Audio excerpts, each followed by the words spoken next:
त्याची चौकशी झालीच पाहिजे. रिपब्लिकन पार्टी ऑफ इंडियाचा रिपब्लिकन पार्टी ऑफ इंडियाचा रिपब्लिकन पार्टी ऑफ इंडियाचा रिपब्लिकन पार्टी ऑफ इंडियाचा परभणी येथील घटनेची सीबीआय चौकशी परभणी येथील घटनेची सीबीआय चौकशी परभणी येथील घटना करणाऱ्या नराधमाला महाराष्ट्र राज्यातील मराठवाड्यातील नामवंत असलेलं परभणी शहराच्या मध्यवर्ती वस्तीमध्ये परमपूज्य बोधिसत्व डॉक्टर बाबासाहेब आंबेडकरांच्या पुतळ्यासमोर भारतीय संविधानाची प्रतिकृती उद्देशिका असलेली काचेचं शिल्पसृष्टी त्याच जिल्ह्यातील मिर्झापूर तालुक्यातील एका माथेफिरूनं त्या प्रतिकृती तिथून घेऊन ते फाडण्याचा आणि तोडण्याचा प्रयत्न त्या ठिकाणी केला. या घटनेचा रिपब्लिकन पक्षाच्या वतीने आम्ही सर्वप्रथम या ठिकाणी निषेध करतो.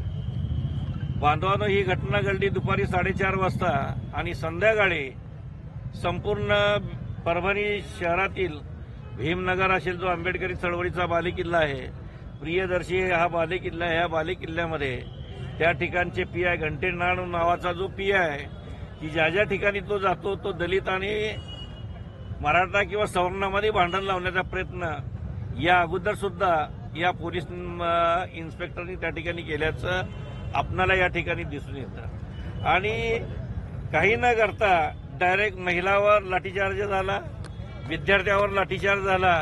या लाठीचार्ज म्हणजे जवळजवळ परभणीतील 57 भगिनी आणि बांधव त्या ठिकाणी जखमी झाले. त्यापैकी आज जेलमध्ये 57 बांधव आहेत. पैकी वत्सला मानवते नावाची भगिनी आज परभणीच्या सिव्हिल हॉस्पिटलमध्ये ऍडमिट आहेत. एकूण या घटनेचा विचार केला तर नुकतेच महाराष्ट्रामध्ये सत्ता परिवर्तन झालं. महाराष्ट्राचे मुख्यमंत्री देवेंद्र फडणवीस झाले आणि त्यांच्याच काळामध्ये ही घटना घडावी अत्यंत दुर्दैवी आणि निषेधार्थ आहेत. या घटनेच्या माध्यमातून खऱ्या अर्थाने याचा मास्टर माइंड कोण आहे, महाराष्ट्रामध्ये दंगली पेटवण्याची भूमिका कुणाची आहे याचा शोध शासनाने घ्यावा आणि संबंधितावर तो माथे फिरून नंतर माफी मागतोय, माझं चुकलं म्हणतोय, मग माथे फिरू कसा याचाही विचार या ठिकाणी करणं गरजेचं आहे. सर्वात महत्वाचं आहे की या विभागामध्ये विधी विभागाचा जो कायद्याचा पदवीधर आहे सोमनाथ व्यंकट सूर्यवंशी याचा काही संबंध नसताना याला पोलिसांनी आणि पोलिसाच्या भाडोत्रे गुंडांनी त्या ठिकाणी मारहाण केली. पोलीस कोठडीत त्याचा मयत झाला आणि तो यासाठी शहीद झाला.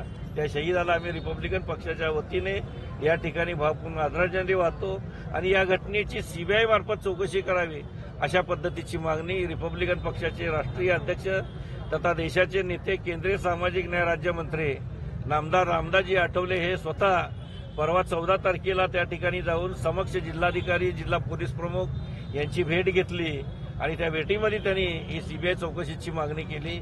आज आठवले साहेब महाराष्ट्राचे मुख्यमंत्र्यांशी भेटतील आणि त्यांना सीबीआय चौकशीच्या मागणीचं रिपब्लिकन पक्षाच्या वतीनं निवेदन देतील. हा निदर्शने आणि धरण्याचा कार्यक्रम संपूर्ण महाराष्ट्रामध्ये एकाच वेळेत घेण्याची भूमिका की जेणेकरून सोमनाथ सूर्यवंशीला न्याय मिळेल आणि या राज्यातील जे 13 कोटी जनता आहे या 13 कोटी जनतेला एक चांगलं प्रशासन या माध्यमातून देऊ. गेल्या अनेक वर्षापासून महाराष्ट्रामध्ये दंगली नाहीत, कोणीतरी दंगली घडवण्याचं षडयंत्र रस्ते काय याची सखोल चौकशी करावी आणि जो मास्टर माइंड आहे त्याच्या मागचा त्या मास्टर माइंडला शोधून खरं तर हा माथे फिरून नाहीत पवार नावाचा माणूस आहे.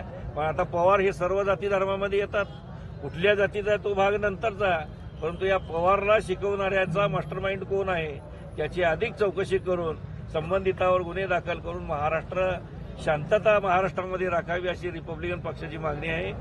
या माध्यमातून सीबीआय चौकशीची आम्ही मागणी करतो आणि सीबीआय चौकशीच्या मागणीतून सत्य बाहेर पडेल.